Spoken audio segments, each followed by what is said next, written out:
ನಮಸ್ಕಾರ ಸರ್. ನಮಸ್ಕಾರ. ಆರ್ಯನ್ ಕಮತದವ್ರೆ, ತಾವು ಗುಡಿಗಿರಿ ಜಿಲ್ಲಾ ಪಂಚಾಯತಿ ಕ್ಷೇತ್ರದ ಕಾಂಗ್ರೆಸ್ನ ಪ್ರಬಲ ಟಿಕೆಟ್ ಆಕಾಂಕ್ಷೆ ಆಗಿದ್ದೀರಂತ ನಾವು ಕೇಳಿದ್ವಿ.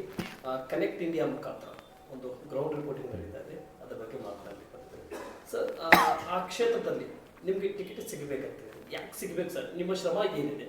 ಕಾಂಗ್ರೆಸ್ ಪಕ್ಷಕ್ಕೆ ಏನಿದೆ, ಆ ಗುಡಿಗಿರಿ ಕ್ಷೇತ್ರಕ್ಕೆ ಏನಿದೆ ಸರ್? ಕಾಂಗ್ರೆಸ್ ಪಕ್ಷಕ್ಕೆ ನಾನು ಕಾಂಗ್ರೆಸ್ ಪಕ್ಷ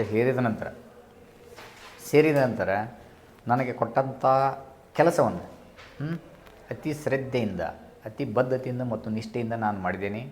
ಪ್ರತಿಯೊಂದು ಚುನಾವಣೆಯಲ್ಲಿಯೂ ಸಹ ನನಗೆ ಕೊಟ್ಟಂಥ ಕೆಲಸವನ್ನು ಪ್ರಾಮಾಣಿಕವಾಗಿ ಮಾಡಿ ನಮ್ಮ ಪಕ್ಷ ಗೆಲುವಿಗೆ ಅನುಕೂಲ ಮಾಡಿಕೊಟ್ಟಿದ್ದೇನೆ. ಮತ್ತು ಸಕ್ರಿಯವಾಗಿ ನಾನು ಪಕ್ಷದ ಸಭೆ ಸಮಾರಂಭಗಳಲ್ಲಿ ಭಾಗವಹಿಸ್ತೇನೆ. ಅದೇ ರೀತಿಯಾಗಿ ಪಕ್ಷದ ಸಾಮಾನ್ಯ ಕಾರ್ಯಕರ್ತನಾಗಿ ನಾನು ಕೆಲಸ ಮಾಡ್ತೀನಿ. ಈ ವಿಚಾರವಾಗಿ ನಾನು ಪ್ರಬಲ ಆಕಾಂಕ್ಷಿಯಾಗಿದ್ದೇನೆ ಅಂತ ಹೇಳ್ಬೋದು. ಓಕೆ, ಆ ಕ್ಷೇತ್ರದಲ್ಲಿ ಅನೇಕ ಜನ ಮುಖಂಡರು ಮತ್ತು ಮಾಜಿ ಶಾಸಕರ ಪುತ್ರಗಳು ಅವರೆಲ್ಲರೂ ಕೂಡ ಅಲ್ಲಿ ಆಕಾಂಕ್ಷಿ ಆಗಿರೋದ್ರಿಂದ, ಮತ್ತೆ JDS ಪಕ್ಷದ ಮಾಜಿ ಶಾಸಕ, JDU ಪಕ್ಷದ ಮಾಜಿ ಶಾಸಕರಾಗಿರ್ತಕ್ಕಂಥ ಅವ್ರ ಪುತ್ರನ್ನು ಕೂಡ ಆ ಕ್ಷೇತ್ರದ ಆಕಾಂಕ್ಷಿ ಆಗಿರೋದ್ರಿಂದ ನಿಮ್ಮಲ್ಲಿ ಯಾಕೆ ಕೊಡಬೇಕು ಟಿಕೆಟ್ ಆ ಕ್ಷೇತ್ರ? ನಾನು ಕಳೆದ 1994ರಿಂದ ಇಲ್ಲಿವರೆಗೂ ಜನರ ಮಧ್ಯದಲ್ಲಿದ್ದೇನೆ. ಜನರ ಸಮಸ್ಯೆಗಳನ್ನು ಆಲಿಸ್ಕೊತ ಬಂದೇನೆ. ಜನರ ಸಮಸ್ಯೆಗಳಿಗೆ ನಾನು ಪರಿಹಾರವನ್ನು ಕೊಡ್ತಾ ಬಂದೇನೆ. ಮತ್ತು ನಾನು ನನ್ನ ವಕೀಲ ವೃತ್ತಿ ಜೀವನದಲ್ಲಿಯೂ ನೊಂದ ಪಕ್ಷಗಾರರಿಗೆ ನಾನು ಶ್ರದ್ಧೆಯಿಂದ ನಾನು ಕೆಲಸ ಮಾಡ್ಕೊಂಡು ಬಂದೆ. ನನ್ನ ಕಡಿಮೆ ಶುಲ್ಕವನ್ನು ತೊಗೊಂಡು ನಾನು ನೊಂದ ಪಕ್ಷಗಾರರಿಗೆ ಕೆಲಸವನ್ನು ಮಾಡ್ಕೊತ ಬಂದೇನೆ.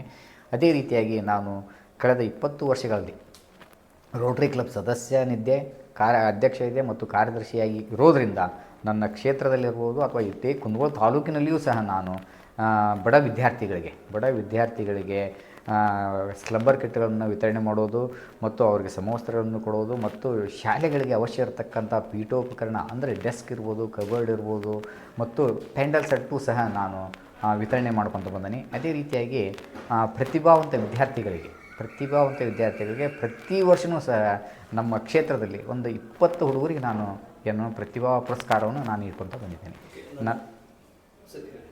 ಈ ಕಾರಣಕ್ಕಾಗಿ ನಾನು ಮಾಡೀನಿ ಅಂತಲ್ಲ, ನನಗೆ ಜನನೇ ಹೇಳ್ತಾರೆ, ವಕೀಲರ ಈ ಸಲ ನೀವು ಜಿಲ್ಲಾ ಪಂಚಾಯತಿ ಟಿಕೆಟ್ ತೊಗೋರಿ, ನಿಮ್ಮನ್ನು ಯಾವುದೇ ಫಲಾಪೇಕ್ಷೆ ಇದೆ, ನಿಮ್ಮನ್ನು ಆರಿಸ್ತಿರ್ತೀವಿ, ನೀವು ಒಬ್ಬರು ಸ್ಥಳೀಕರಿದ್ದೀರಿ, ನೀವು ಸಾಯಂಕಾಲ 10 ಮಣಿಗಿದ್ರೆ ಕಳಿಸ್ತಾ ಸಿಗ್ತೀರಿ, ಬೆಳಗರದ ಹಗಲತ್ನಾಗ ಕುಂದಗೋಳದಾಗ ಸಿಗ್ತೀರಿ. ಹೀಗಾಗಿ ಜನರ ಸಮಸ್ಯೆಗಳ ನಾವು ಏನಾದರೂ ಹೇಳ್ಕೊತ ಬಂದ್ರೆ ನೀವು ಹತ್ತಿರದಲ್ಲಿ ಸಿಗ್ತಕ್ಕಂಥ ವ್ಯಕ್ತಿಗಳು ಇರೋದ್ರಿಂದ ನಾವು ಯಾರ್ಯಾರನ್ನೂ ಆಯ್ಕೆ ಮಾಡೋದ್ರಿಂದ ಎಲ್ಲೆಲ್ಲೇ ಹೋಗಿ ನಮ್ಮ ಕೆಲಸ ಕಾರ್ಯಗಳಾಗಂಗಿಲ್ಲ.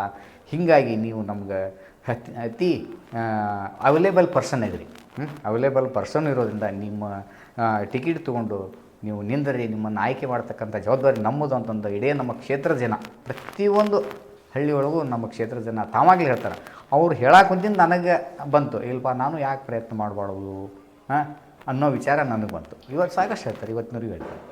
ಕೊನೆ ಪ್ರಶ್ನೆ, ಒಂದು ವೇಳೆ ಪಕ್ಷದಿಂದ ಟಿಕೆಟ್ ಸಿಗಲಿಲ್ಲ ಅಂದರೆ ಅಥವಾ ಅವಕಾಶ ಬಂದಿಲ್ಲ ಅಂದರೆ, ಆ ಬಿ ಫಾರ್ಮ್ ಮೇಲೆ ನಿಮ್ಮ ಹೆಸರು ಇದ್ದಿಲ್ಲ ಅಂದರೆ ಪಕ್ಷಕ್ಕೆ ದ್ರೋಹ ಮಾಡುವಂಥ ಕೆಲಸ ಆಗಬಹುದಾ? ಸಾಧ್ಯತೆ ಇಲ್ಲ, ಆಗಿಲ್ಲ. ಪಕ್ಷ ಯಾರಿಗೆ ಟಿಕೆಟ್ ಕೊಡೋದಕ್ಕೆ ಅವ್ರಿಗೆ ದುಡಿತಕ್ಕಂಥ ಕೆಲಸವನ್ನು ನಾನು ಮಾಡ್ತೀನಿ. ಪಕ್ಷ ವಿರೋಧಿ ಚಟುವಟಿಕೆಯನ್ನು ಯಾವತ್ತೂ ಮಾಡೋಂಗಿಲ್ಲ. ನಾನು ಪಕ್ಷ ವಿರೋಧಿ ಚಟುವಟಿಕೆ ಮಾಡೋದಂತಾರೆ ನನ್ನ ಹೆತ್ತ ತಾಯಿಗೆ ನಾವು ದ್ರೋಹ ಮಾಡಿದಂಗೆ. ಹೆತ್ತ ತಾಯಿಗೆ ದ್ರೋಹ ಮಾಡೋದು, ನಾವು ಇರತಕ್ಕಂಥ ಪಕ್ಷಕ್ಕೆ ದ್ರೋಹ ಮಾಡೋದು ಎರಡೂ ಒಂದೇ ಸಮ. ಈ ರೀತಿ ಇರೋದ್ರಿಂದ ನನಗೆ ನಮ್ಮ ನಾಯಕರು ಟಿಕೆಟ್ ಕೊಟ್ಟರೆ ನಾನು ಜಯಶಾಲಿ ಅಕ್ಕನಿ, ಇಲ್ಲಂತಂದ್ರೆ ಯಾರಿಗೆ ಅವರು ಟಿಕೆಟ್ ಕೊಡ್ತಾರೆ ಅವರನ್ನು ನಮ್ಮ ಇತರೆ ಪಕ್ಷದ ನಾಯಕರೊಂದಿಗೆ ನಾನು ಈ ಚುನಾವಣೆಯನ್ನು ಎದುರಿಸಿ ಅವರನ್ನು ಗೆಲ್ತಕ್ಕಂಥ ಕೆಲಸವನ್ನು ನಾನು ಮಾಡ್ತೀನಿ. ಯಾವುದೇ ಪಕ್ಷ ವಿರೋಧಿ ಚಟುವಟಿಕೆ ಮಾಡೋಂಗಿಲ್ಲ ಮತ್ತು ಪಕ್ಷನ ತೀರಿಸಿ. Thank you. ಇಷ್ಟದವರೆಗೆ ನಮ್ಮ ಕನೆಕ್ಟ್ ಇಂಡಿಯಾ ಮುಖಾಂತರ ಈ ಒಂದು ಬೈಟನ್ನು ಕೊಟ್ಟಿದ್ದಕ್ಕೆ ತುಂಬ ಧನ್ಯವಾದ. ನಮಸ್ತೆ. Thank you.